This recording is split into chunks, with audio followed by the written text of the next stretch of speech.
In some of the most important constituencies, the Trinamool Congress notably has gone with some young new faces.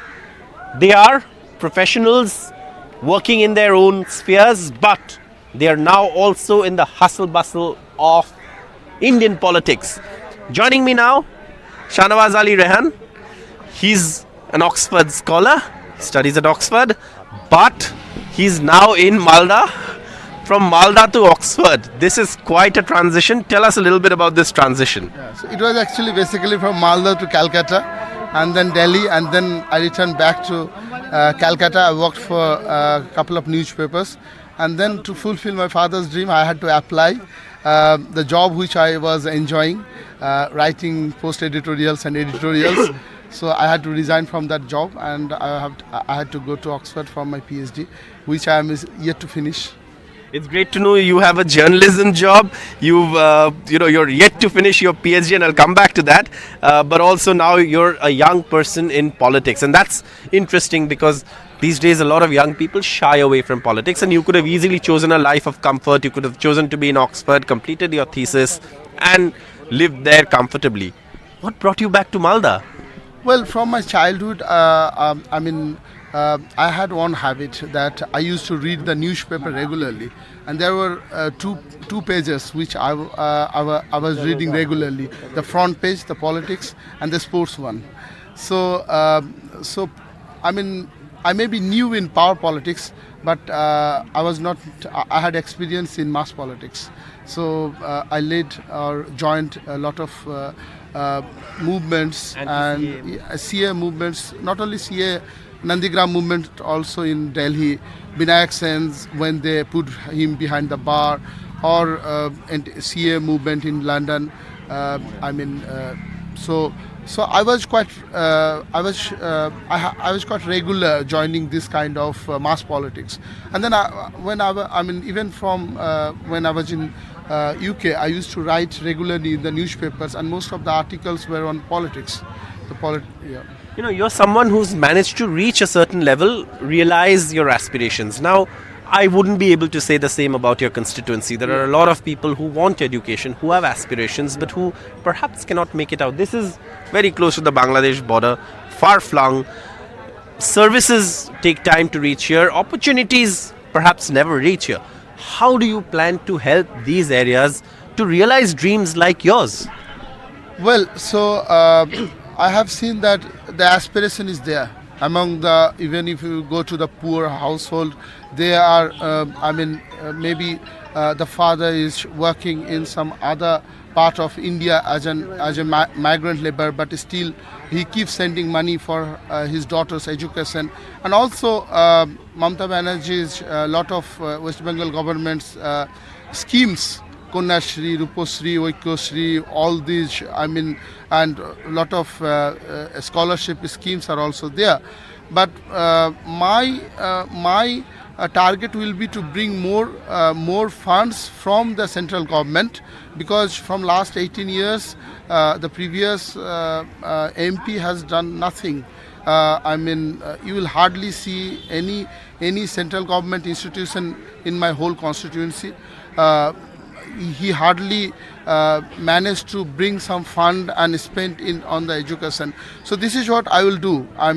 Girls' education will be my priority, because these places are very distant places. For a 15 or 16 year or maybe 18 years old girl, it's very difficult for her to go to Malda or like Baharampur for higher education. It's interesting to hear an MP candidate talk about education. It's refreshing, but you said nothing has happened in the last 10 years. There is a very influential family, a Congress bastion, that has been held this place, stronghold of the Gonikant Chaudhary family. How are you planning to take that on? Because the Congress has fielded a member of that family. Yeah, people are asking me what you will do. I will do a lot of things. I have a vision a vision for the development of my constituency. But the first thing I will do, I will go to the parliament regularly, and I will not sleep there. I will speak, I will debate, I will try my best to bring the central government's fund and spend in my constituency, because I mean this is what missing from last 18 years. The Congress MP, he was not regular in the parliament. You know that he was. My constituents said that we have hardly seen him.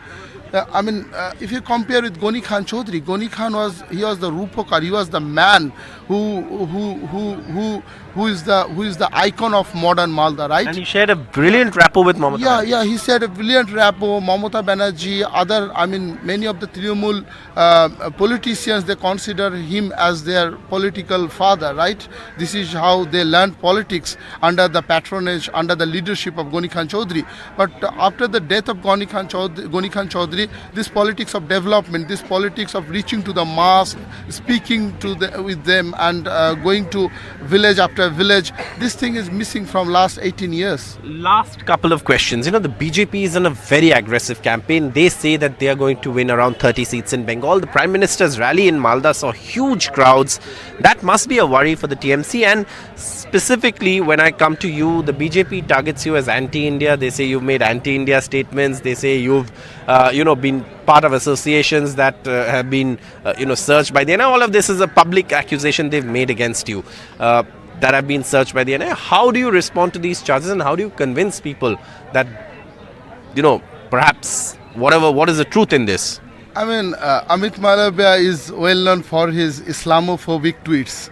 So I don't take it seriously.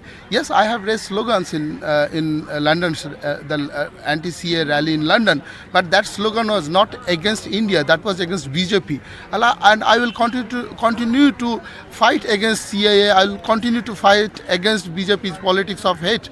So yeah, be it in India or abroad or like wherever, Malda, inside parliament, outside parliament, wherever I will get opportunity, I will speak against BJP's politics of hate. BJP is not the state. The state is far more than BJP. And in a border constituency, we are how many kilometers away are we from the Bangladesh border? 2 kilometers away. How much what kind of resonance does CAA have here? Because the BJP says it is in these areas that the CAA is going to help them. Yeah, when I'm going to villages and speaking with people, they're asking me that what will happen. We have lost that document. We have lost our forefathers' land records.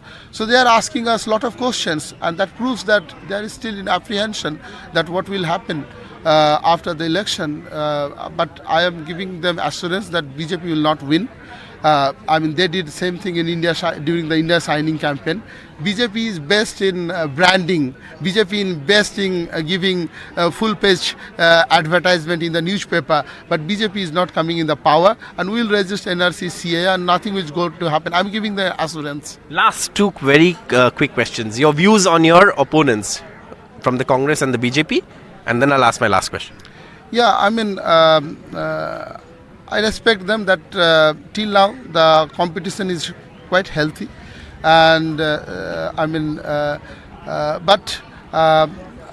the BJP candidate, she was the MLA of English Bazaar also, so she disappeared after winning the election, and she has done nothing for her constituency after winning the election as an MLA, and now he thought that he will win the election and he will represent the 7 assembly constituencies as a MP. But this thing is not going to happen, because he's facing a lot of internal challenges also from his party men, and also from English Bazaar and other places. Isha Khan Chaudhary, the Congress candidate, he's also a gentleman, but he's completely apolitical. He understands nothing about politics. That's why he's saying that don't fear about NRC, CAA. So just to make my argument weak, he is taking the side of BJP, and this is what BJP stands for. They are the B team of the Pradesh Congress. Sorry, he's taking the side of BJP. The Pradesh Congress is has become the B team of BJP in Bengal. And before I go to my last question, just one more. I saw you buying, checking out fish like most Bengali men do at the morning market. Yeah. Fish has become a part of the national political debate today. Was that, a way to send a message like what you were talking about, sub-nationalism, sub-Bengali sub-nationalism? Yeah, I mean, we will continue to eat fish. We will continue to eat meat. I mean, no matter what is your religion, BJP will promote their vegetarian brand of Hinduism. But I think the Bengal school of Hinduism is far more tolerant than BJP's Hindutva politics, and we will we'll make it more tolerant by eating fish and meat. And last question, when are you going to submit your PhD? I don't think your thesis is submitted yet. Yes, I have to, once I'm done with my campaign, I have to write the rest of the chapters, and hopefully I will be submitting at the end of the year, hopefully September, October. This is the deadline I have fixed to myself. All the best. Thank you so much for speaking to NDTV. Thank you for coming.